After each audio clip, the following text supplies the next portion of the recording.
তোমরা তো সবাই বেশি করে মশলাপাতি দিয়ে রান্না করো, তাই তোমাদের রান্না তো টেস্টি হয়। কিন্তু আমার মতো কম মশলা দিয়ে তোমরা রান্না করে কিন্তু দেখতে পারো।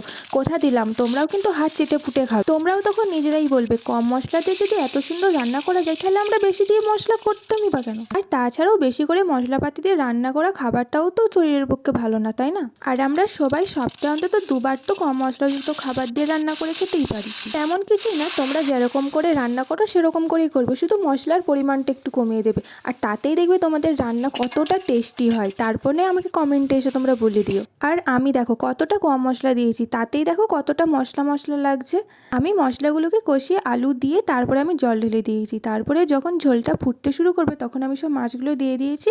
তারপরে মোটামুটি 5 মিনিট ফোটানোর পর দেখো আমার মাছের ঝোলটা পুরো রেডি। দেখতে যেরকম ভালো লেগেছে সেরকম খেতেও কিন্তু খুব সুন্দর হয়েছে। তোমরাও কিন্তু বাড়িতে অবশ্যই ট্রাই করো।